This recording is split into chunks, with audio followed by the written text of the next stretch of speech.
The night the news broke, the entire hip-hop world felt the temperature drop.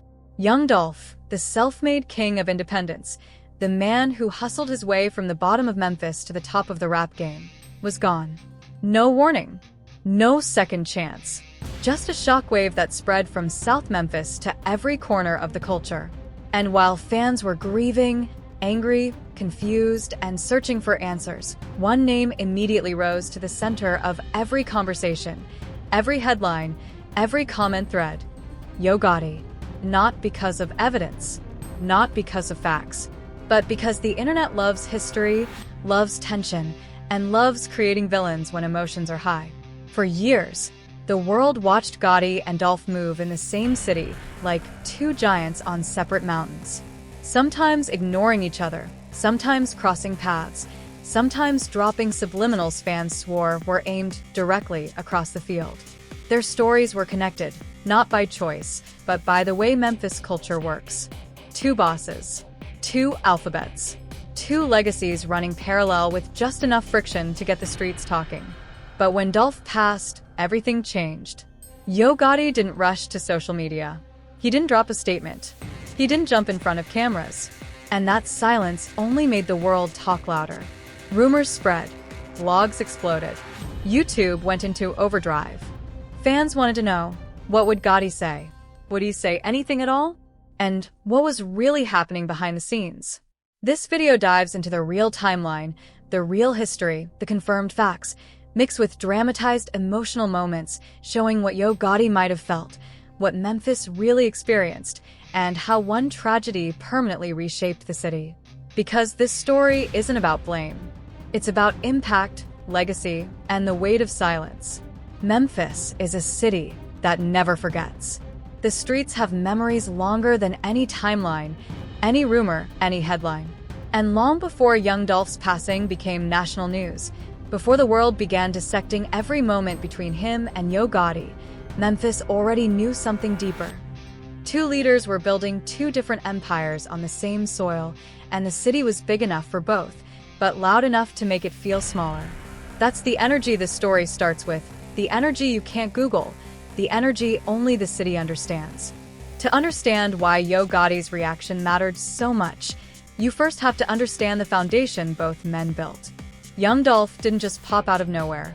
He carved his path from raw ambition, stubborn independence, and a refusal to let anyone, labels, gatekeepers, or industry bosses, shape his future.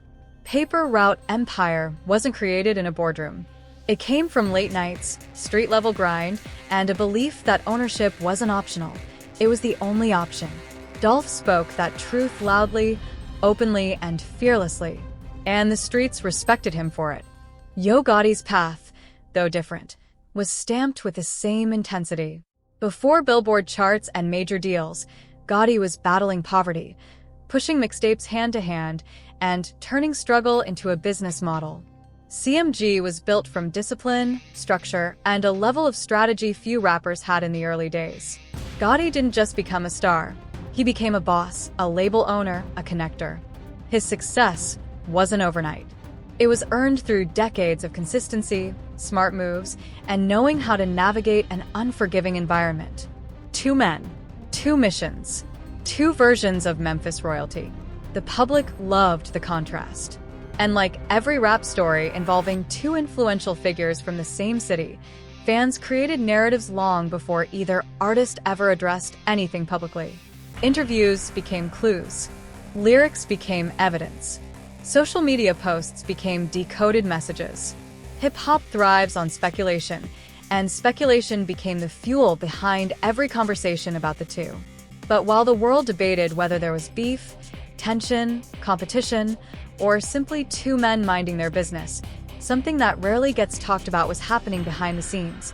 Respect existed, even when alignment didn't. Dolph and Gotti weren't friends, but they weren't the cartoonish enemies the internet tried to paint either. Their stories crossed, but they never collided directly. And that gray area became the birthplace of misunderstanding. As Dolph grew more successful, especially after Preach, Major, 100 Shots, and Get Paid stamped him as a Southern powerhouse, interviews began hinting at rocky Memphis relationships. He never said Gotti's name, but fans filled in the blanks. And as more stories surfaced, from Charlotte's 100-shot incident to Dolph's bulletproof SUV purchases, online culture stitched together a storyline blending facts, theories, and pure imagination. Meanwhile, Gotti denied having any issues, often brushing off questions with calm confidence, never escalating anything. Then came the tragedy. When the news of Young Dolph's killing broke, it wasn't just a headline, it was an emotional earthquake. Memphis stopped moving. Fans across the world paused. Rap peers expressed disbelief. Social media amplified every detail. And Yo Gotti, whether he wanted to be or not, instantly became a focal point of conversation. Not by involvement, but by history, tension, and the long-standing narratives fans had built. This is where the real story and dramatized perspective blend. In reality, Yo Gotti said nothing publicly at first. Silence. In a world that demands instant response, especially from celebrities, silence becomes suspicious, meaningful, or open to interpretation, even when the truth is more complicated. In our dramatized retelling, imagine Gotti sitting in his office at CMG headquarters when the call comes in. Not from the internet, not from blogs, from someone he trusts. Someone old school, someone who never exaggerates. The message hits like a brick. Dolph has been shot. And moments later, the confirmation follows. He didn't make it. In that moment, everything around him fades. The business plans, the meetings, the music, the schedules, all irrelevant. Not because he and Dolph were close, but because the magnitude of the event shakes the entire city. A father, entrepreneur, and hometown figure is gone. Memphis is about to explode with emotion. And Gotti knows it. Phones start buzzing nonstop.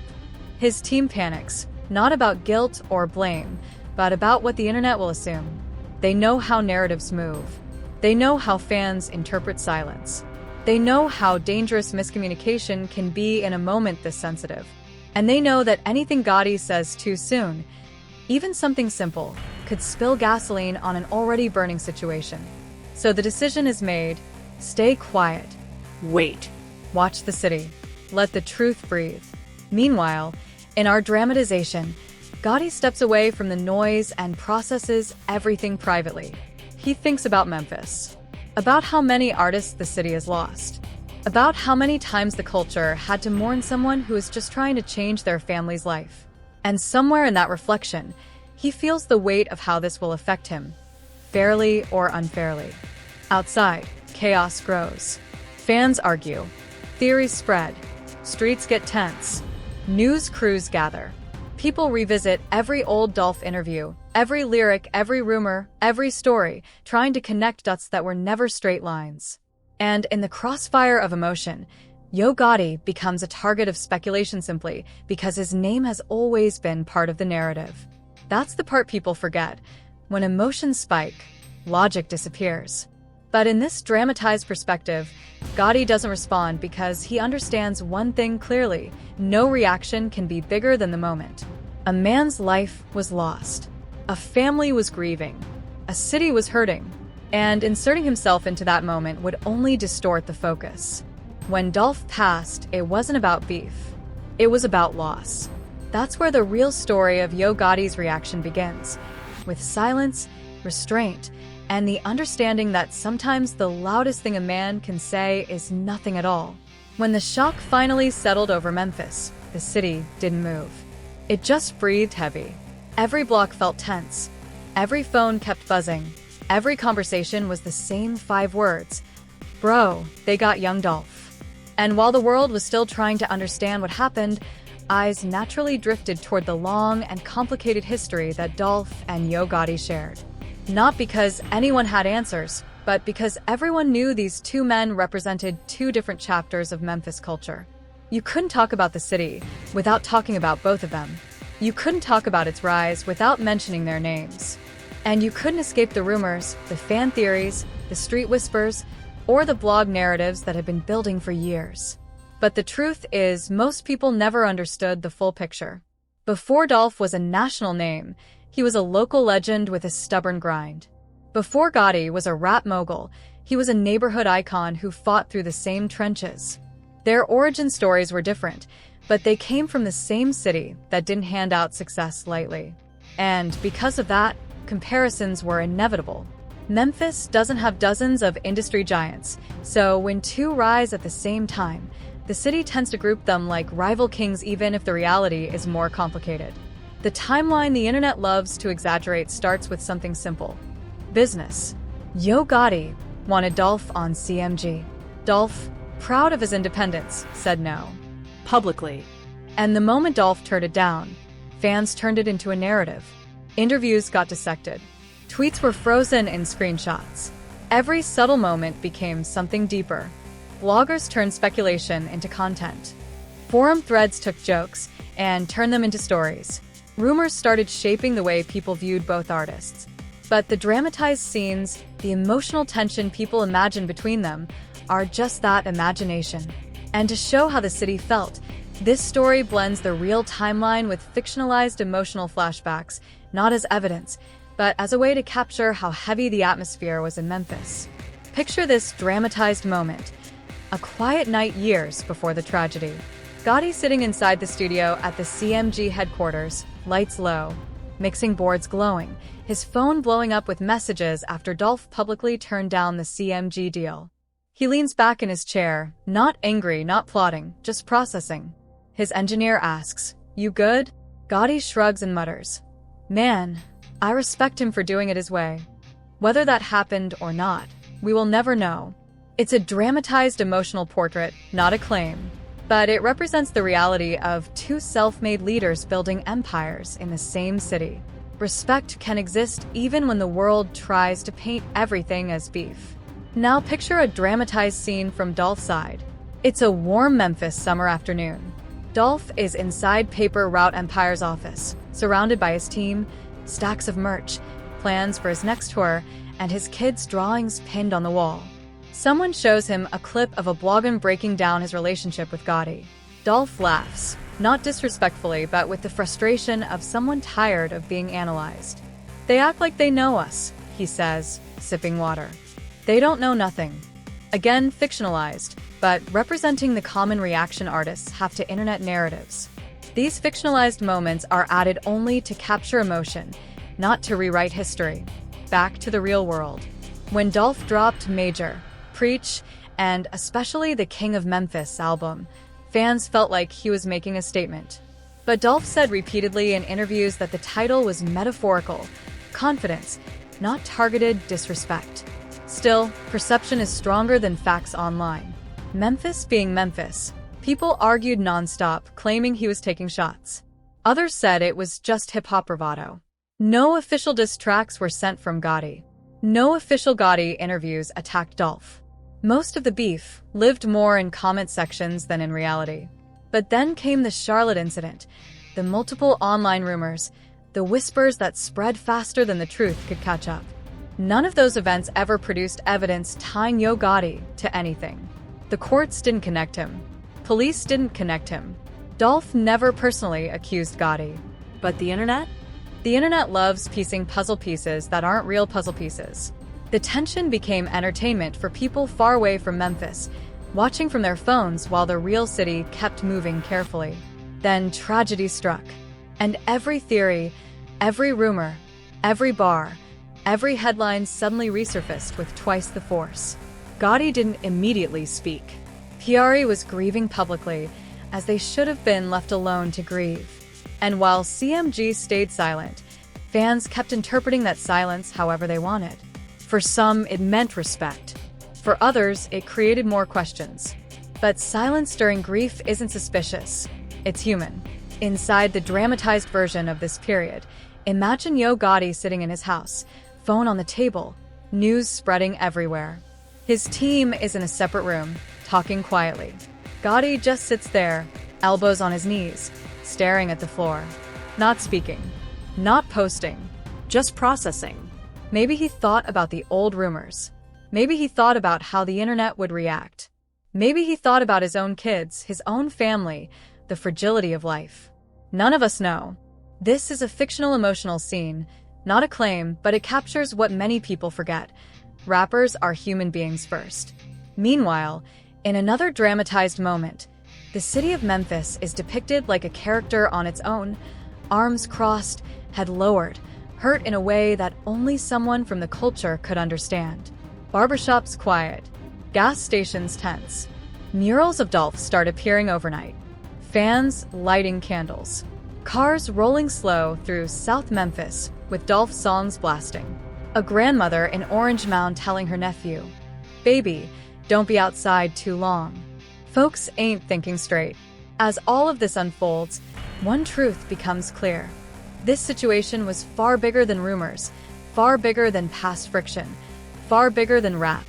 It was about loss, Community. Pain. legacy. And when things get that big, even the people being talked about the most can feel powerless. By the time Yo Gotti finally broke his silence, not in a rant, not in a dramatic moment, but in a brief, controlled, respectful way, the damage had already been done online. Fans had built entire narratives. Blogs had uploaded hundreds of videos. Speculation had cemented itself as entertainment. But in reality, there was no celebration, no aggression, no victory lap. Just the weight of tragedy and a city that would never be the same.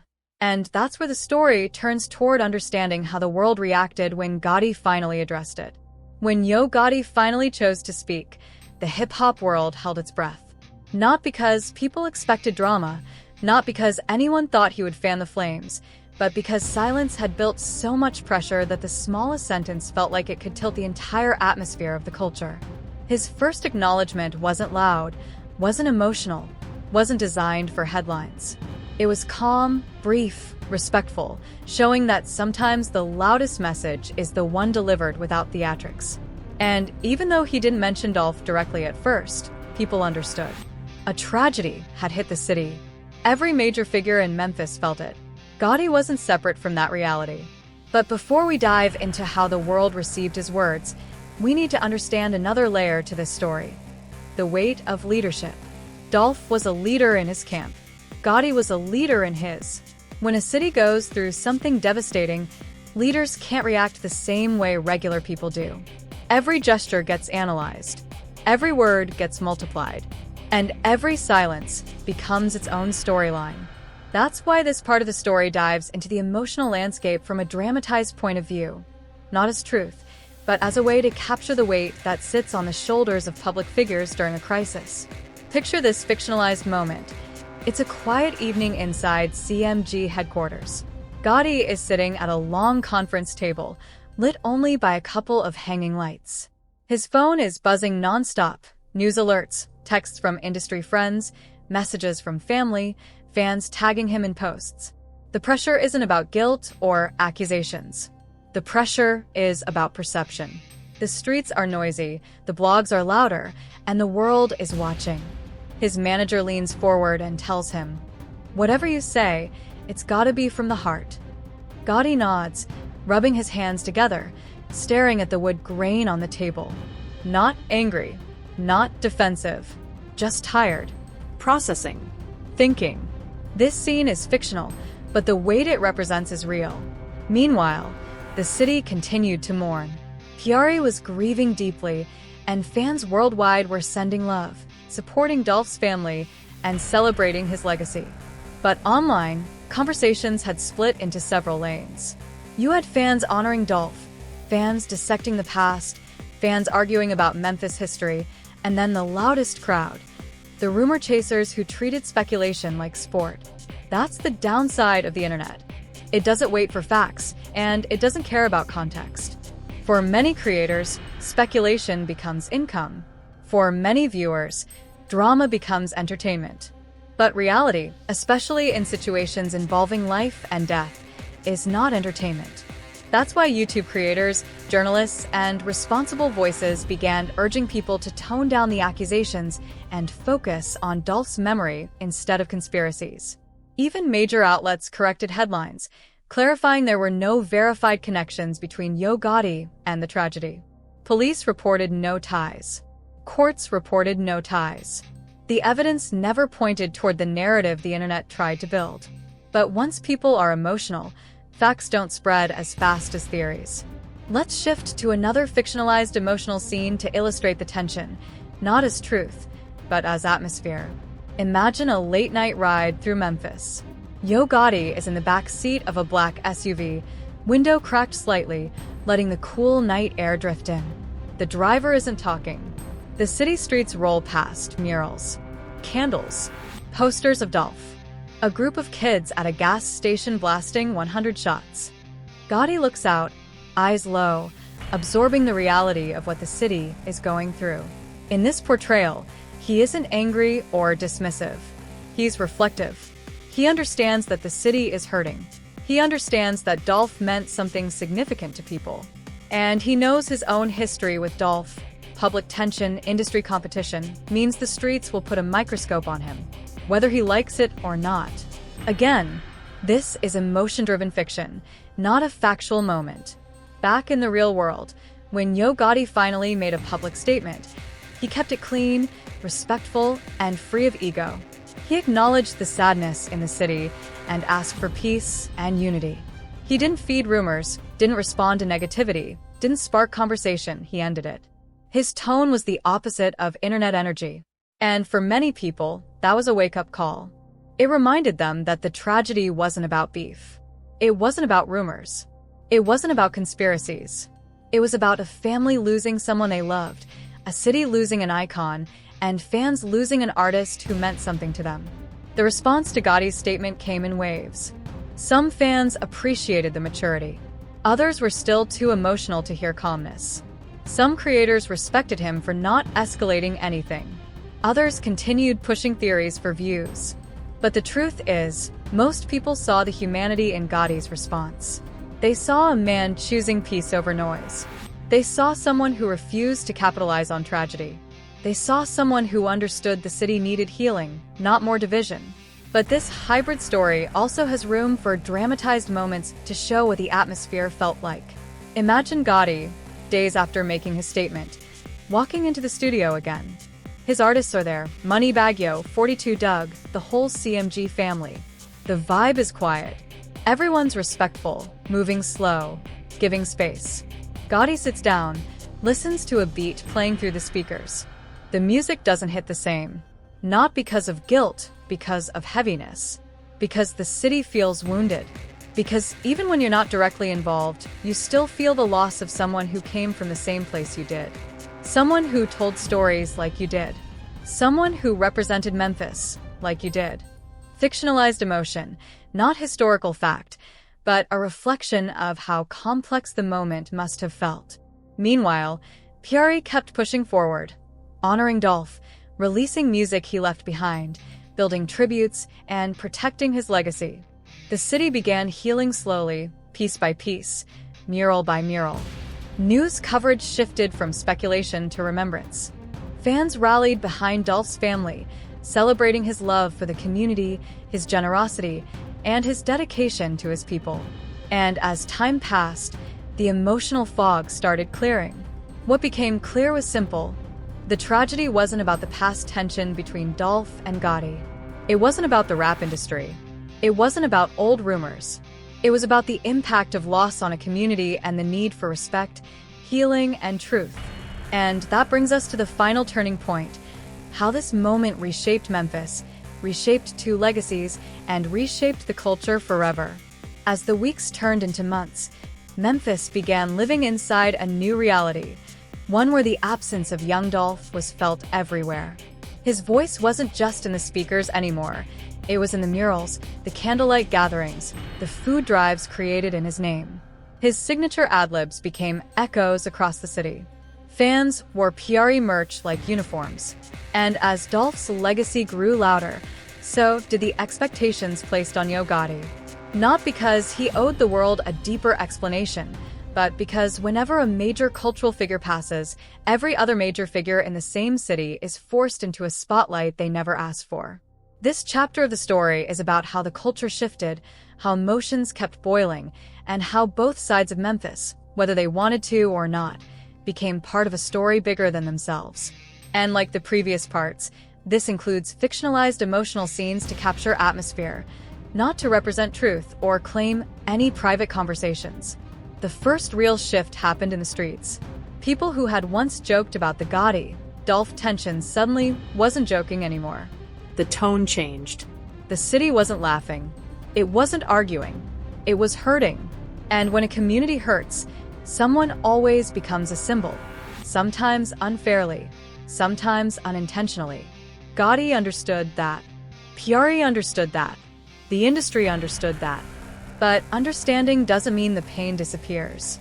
Memphis had to navigate the complicated reality of losing one of its champions while still living in the city where his history, and his rival's history, was born. One dramatized scene helps illustrate the emotional weight of this period. Yo Gotti sits alone in his home office, late at night. The room is quiet except for the distant hum of a refrigerator. His phone lights up with another notification, a news headline about Dolph's memorial, a fan tribute, a charity event dedicated to his name. Gotti picks up the phone, reads carefully, and lets out a long breath. There's no anger in his eyes, no frustration, just a heavy mix of sadness, reflection, and the awareness that the world is interpreting every move he makes. Again, fictionalized, only to capture tension, not a real moment. Meanwhile, in the real world, Piari continued to honor Dolph's legacy through music releases, foundation work, and public events. Key Glock stepped up with strength and focus, honoring Dolph without letting grief consume him publicly. Artists across the world sent love. Rap media shifted towards celebrating Dolph's journey instead of dissecting drama. For many, that celebration helped the healing process. But for others, the wound remained raw. Online, conversations kept evolving. The initial wave of rumors and accusations slowly gave way to more balanced discussions. Fans began pushing back against irresponsible speculation. Creators started emphasizing respect and fact-checking. Even mainstream outlets clarified timelines, highlighted police findings, and cleared Gotti of the narratives that early speculation tried to pin on him. The truth took longer to spread than rumors, but it eventually did. But this hybrid story isn't complete without acknowledging the emotional pressure on Gotti's side during this time. CMG was still a powerhouse. Their artists were still dropping hits. The label still had momentum, but the energy was different. Everything felt heavier. To show this, imagine another fictionalized scene. The CMG studio late at night. Moneybagg Yo is in the booth recording, laying down a hook. Gotti sits behind the glass, nodding along. But he's quieter than usual. The room feels like it's carrying an unspoken cloud. The engineer adjusts the levels, glances at Gotti, and asks, "Everything straight?" Gotti nods, but his mind is clearly elsewhere. Not on beef, not on competition, on the city, on loss, on responsibility, on the fact that Memphis needed stability more than narratives. At the same time, Piari supporters continued to celebrate Dolph's independence, his courage, and the family-oriented empire he built. His fans weren't just honoring his music, they were honoring his mindset, his insistence on ownership, his commitment to giving back, his loyalty to the people who came up with him. That legacy inspired a new generation of young artists to take control of their careers. Dolph's absence created a void, but his message grew stronger. As all this unfolded, Yo Gotti remained publicly controlled, professional, and careful. He avoided stirring conversations that could prolong negativity. He avoided responding to inflammatory comments. He focused on his business, his artists, and his family.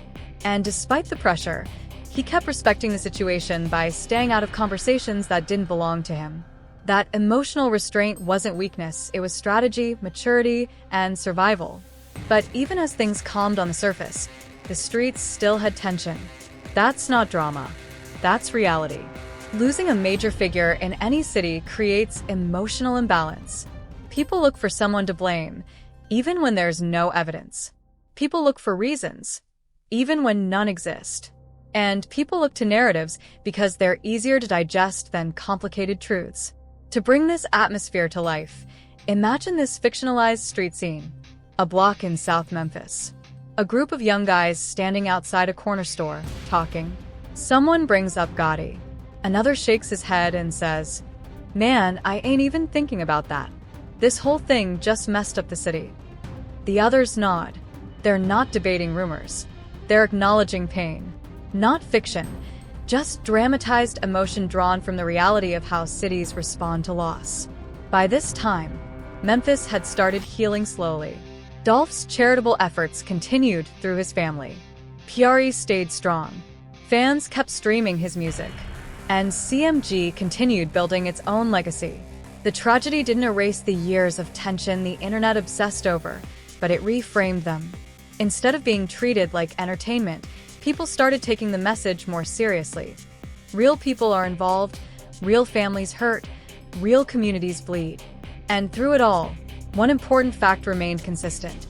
Yo Gotti was never implicated by police, never accused formally, never tied to the tragedy in any evidence, and never addressed by Dolph in that way. The internet's early frenzy faded because it couldn't stand on facts. What remained was respect for the city, for the culture, for Dolph's memory, and for the truth. This chapter ends where reflection begins. Memphis didn't just lose an artist. It lost a leader. And when a city loses a leader, even those who weren't close to him feel the shift. Dolph's impact shaped the atmosphere for everyone, including his rivals, his peers, and the people who never met him but lived through his music. Now comes the final part of the story: the legacy, the lessons, and the lasting impact this tragedy left on the culture and on Yo Gotti himself. The aftermath of Young Dolph's passing wasn't something that faded quickly. Memphis continued to carry the weight of his absence, and every corner of the city reminded people of what had been lost. The murals, the street music, the community events in his honor. They were constant reminders that Dolph's legacy was alive even without him physically present. At the same time, the events forced everyone, including Yo Gotti, to confront the reality of life, loss, and responsibility in ways the internet could never capture. This final phase wasn't about drama. It was about understanding the impact of a legend, respecting his legacy, and reflecting on how the music industry, the streets, and the culture evolved after such a loss. For Gotti, who had been publicly restrained, it was also about recognizing his own role as a figure in the city, a leader who needed to guide without inflaming tensions, who needed to lead with example, and who needed to respect the memory of someone who had shaped Memphis culture alongside him. A dramatized scene helps visualize this moment. Gotti, sitting in a private studio room, listening to a new beat from one of his artists. He nods slowly, absorbing the sounds, but his mind is elsewhere. He thinks about Dolph's influence, about how the city feels fractured, about how his own legacy is tied to his responsibility as a leader. It's not guilt. It's not anger. It's reflection. The kind of reflection that can only happen when someone has experienced tragedy in close proximity to their own story. This fictionalized emotional portrait captures the essence of what a figure like Gotti might feel while staying within the bounds of YouTube-appropriate storytelling. Meanwhile, the city of Memphis began to find small ways to heal. Fans organized events celebrating Dolph's life rather than debating old rumors.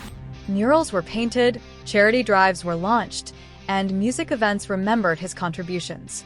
Even social media began to shift focus, from speculation about rivalry to honoring his artistry and independence. Young Dolph's story became an example of what the city could achieve when its leaders were driven, determined, and committed to their roots. Within CMG, Gotti's focus shifted as well. He worked with his artists to produce music that celebrated life and legacy rather than feeding into online drama. Interviews emphasized mentorship, community, and the lessons learned from watching someone like Dolph rise from the streets to success. Fictionalized scenes show Gotti in quiet meetings, reminding his team that the internet will always push narratives, but real respect is earned by how you respond, by how you lead, and by how you handle tragedy. That emotional weight shaped not just the music coming out of the label, but the culture within the studio walls. The hybrid nature of this part allows the story to explore both factual events and dramatized perspectives. Facts include the continued rise of PRE's posthumous releases, Dolph's charitable efforts through his family, and Gotti's public statements emphasizing respect. Dramatized elements include Gotti's private reflection, the atmosphere in Memphis streets, and the nuanced human emotions that are rarely covered in media. Together, they create a vivid picture of how loss affects a city and industry, and individuals who share history without ever having direct conflict. As the months went on, lessons emerged for the wider hip-hop community. One major takeaway was that narratives online can distort reality, but real leaders act based on principles, not perception. Fans learned that speculation and rumor could escalate grief and tension unnecessarily. And artists learned that public silence, when paired with private respect, can communicate more powerfully than any heated response or social media post. This was a cultural moment that showed the difference between entertainment-driven storytelling and lived experience. Another dramatized moment can capture the human side of these lessons. Imagine a quiet evening in Memphis, where a small community event is held in Dolph's honor. Gotti attends quietly, giving space to the family, nodding to the organizers, reflecting silently. The cameras capture him, but he does not speak. He doesn't need to. His presence alone sends a message: respect over spectacle, community over ego. This fictionalized scene reinforces the core idea of maturity in leadership and demonstrates how influence can be expressed without words, especially during sensitive moments. By the end of this chapter, it's clear that Young Dolph's passing reshaped not only the Memphis scene but also the broader hip-hop culture. It forced reflection, inspired legacy-focused actions, and highlighted the difference between internet narratives and reality. Yo Gotti's measured approach became part of that story, showing how experience, emotional intelligence, and leadership can guide one through times when the world expects drama, but respect is required.